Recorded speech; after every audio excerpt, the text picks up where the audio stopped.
Friends, नमस्कार।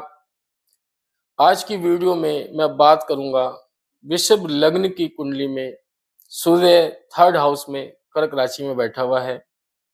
Friends, ये देखिए आप कि वृषभ लग्न की मैंने कुंडली बनाई है। दो लिखा हुआ है, वृषभ लग्न की कुंडली है और सूर्य यहाँ पे बैठा हुआ है तृतीय भाव में, कर्क राशि में बैठा हुआ है, चंद्रमा के राशि में बैठा हुआ है। तो हम आज चर्चा करेंगे इसका क्या परिणाम होगा, क्या रिजल्ट होगा, क्या प्रभाव पड़ेगा। और सूर्य की 7वीं दृष्टि यहाँ पड़ रही है भाग्य भाव पे, तो उसकी दृष्टि का क्या प्रभाव पड़ेगा व्यक्ति पे। तो फ्रेंड्स, सबसे पहले हमें ये देखना होगा कि सूर्य कहाँ से आया है। सूर्य यहाँ चतुर्थ भाव से आया है और चतुर्थ भाव से हम माता का सुख, भूमि भवन, वाहन का सुख देखते हैं और यहाँ थर्ड हाउस में आया है। और थर्ड हाउस से हम क्या देखते हैं, थर्ड हाउस किस चीज का है। थर्ड हाउस हमारे फॉर्मल कम्युनिकेशन, छोटे भाई बहन, सेल्स, मार्केटिंग, एडवर्टाइजमेंट, छोटी यात्राएं, मैनेजमेंट, मीडिया की बात करता है। और यह हमारे पराक्रम और साहस का भी भाव है। मेहनत भी यहीं से देखते हैं हम। तो फ्रेंड्स, यहाँ पे चतुर्थ भाव का स्वामी तृतीय भाव में आके बैठा हुआ है। तो यहाँ पे ये कर्क राशि में बैठा हुआ है। कर्क राशि इसके मित्र की राशि है, चंद्रमा की राशि है। हम ज्योतिष में सूर्य को राजा मानते हैं और चंद्रमा को हम रानी की संज्ञा देते हैं। तो यहाँ पे सूर्य बहुत कंफर्टेबल है, अच्छे मूड में बैठा हुआ है। यहाँ पे वह व्यक्ति को माता का सुख, भूमि भवन, वाहन का सुख प्रदान करेगा।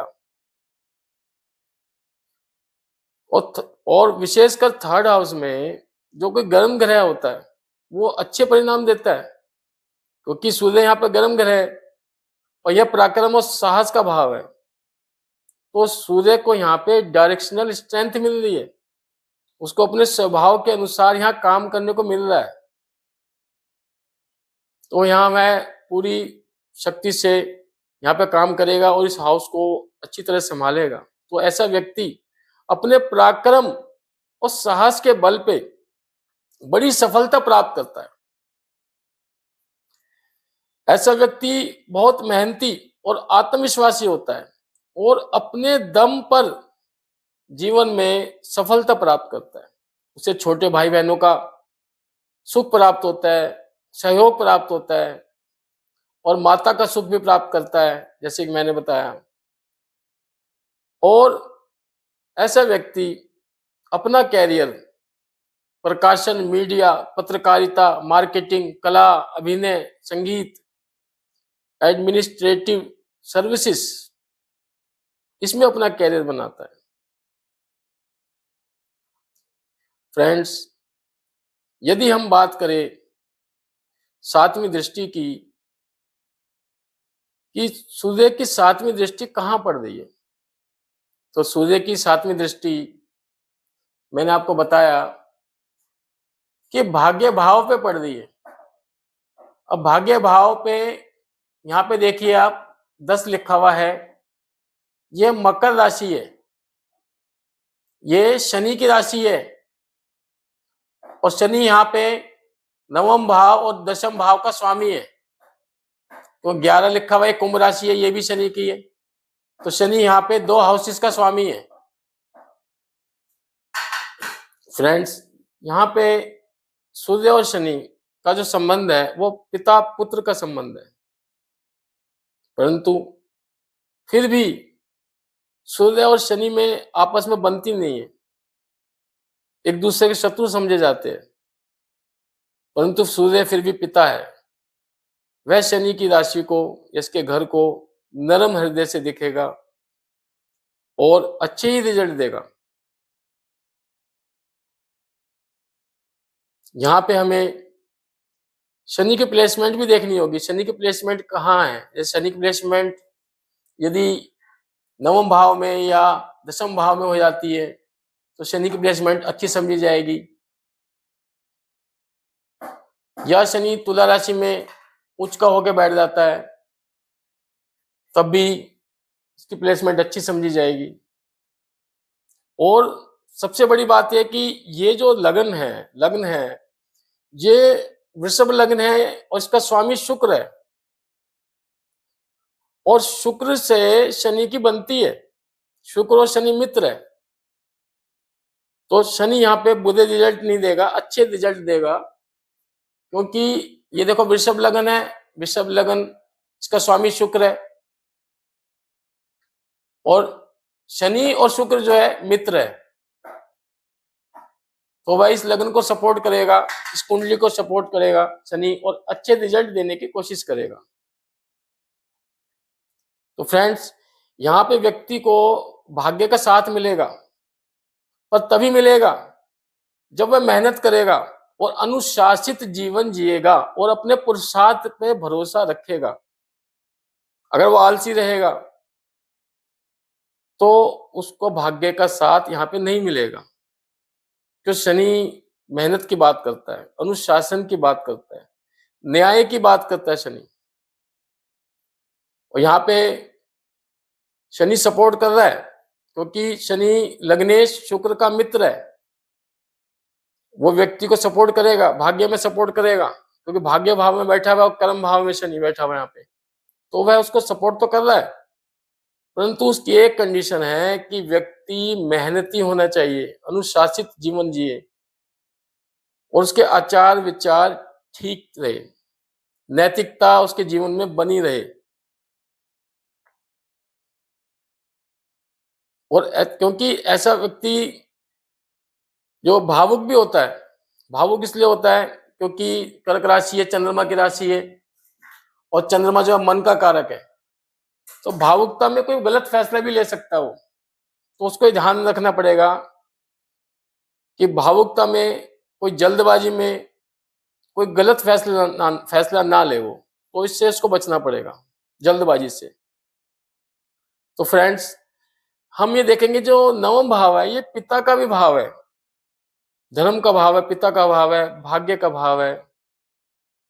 पिता के साथ वैचारिक मतभेद रहते हैं, परंतु उसके बावजूद व्यक्ति उनके प्रति सम्मान रखता है, उनका आदर करता है और पिता से उसे अपने जीवन में मार्गदर्शन प्राप्त होता है, सहयोग प्राप्त होता है, पिता से लाभ होता है उसे, पैतृक संपत्ति भी प्राप्त होगी। फ्रेंड्स, यदि हम बात करें सूर्य यहाँ पे कौन से नक्षत्र में है, तो वो भी हमें देखना बहुत जरूरी है, क्योंकि नक्षत्रों का प्रभाव भी व्यक्ति के जीवन पर पड़ता है। सूर्य यहाँ पे पुनर्वसु नक्षत्र में हो सकता है। जो पुनर्वसु नक्षत्र है वो गुरु का नक्षत्र होता है। गुरु कौन है? गुरु जैसे सूर्य राजा है और चंद्रमा रानी है, गुरु एक आचार्य है, शिक्षक है। शिक्षक और आचार्य ज्ञानवान होता है, बुद्धिमान होता है, अच्छे आचार विचार का होता है। तो फिर ऐसा व्यक्ति ज्ञानवान होगा, अच्छे आचार विचार का होगा और परोपकारी होगा, दूसरों का भला करने वाला और एडवाइस देने वाला होगा, अच्छा सलाहकार, गुड एडवाइजर होगा। और यदि सूर्य पुष्य नक्षत्र में है तो पुष्य नक्षत्र शनि का नक्षत्र है। शनि बात करता है अनुशासन की, मेहनत की, न्याय की, जिम्मेदारी की। तो ऐसी स्थिति में यह व्यक्ति अनुशासित होगा, जिम्मेदार होगा और अपने कर्तव्यों के प्रति गंभीर रहता है। वह सामाजिक नियमों का पालन करता है और गरीबों को और अधीनस्थ कर्मचारियों को वो स्नेह की दृष्टि से देखता है, उनकी मदद करता है, उनसे अच्छा व्यवहार करता है। सूर्य यहाँ पे अश्लेषा नक्षत्र में भी हो सकता है और अश्लेषा नक्षत्र बुध का नक्षत्र है। बुध बात करता है बुद्धि की, व्यापार की, चतुराई की। तो ऐसा व्यक्ति यहाँ पे बहुत चतुर हो जाता है, कूटनीतिक और गहरी सोच वाला हो जाता है व्यक्ति। वे व्यापार में, बिजनेस में बहुत सूझबूझ से काम लेता है और नई-नई प्लानिंग बनाता है और उसके प्लान सक्सेसफुल भी होते हैं। वो कोई भी व्यापार करता है, बिजनेस करता है, तो उसकी प्लानिंग बहुत बढ़िया होगी यहाँ पे। क्योंकि बुध राजकुमार है दरबार में, और राजकुमार है, उसके अंदर मॉडर्न दिमाग होगा, समझ होगी, चतुराई होगी, चालाकी होगी, सब कुछ वहीं बुध के अंदर ही है। वो बिजनेस की बात करेगा, पैसा कमाने की बात करेगा, धन इकट्ठा करने की बात करेगा। मैटेरियलिस्टिक सोच उसकी हो जाती है, धन इकट्ठा करना, सुख सुविधा इकट्ठा करना। तो फ्रेंड्स, हमने नक्षत्रों की बात की, दृष्टि की बात करी, और मैं आपसे रिक्वेस्ट करूंगा, और यह वीडियो यहीं समाप्त करना चाहता हूं मैं, क्योंकि सारे हमने सब चीज ले ली है, कोई चीज हमारी बाकी नहीं रही है। तो फ्रेंड्स, मैं आपसे रिक्वेस्ट करूंगा कि मेरी वीडियो को आप लाइक करें, शेयर करें और मेरे चैनल को सब्सक्राइब करें। नमस्कार।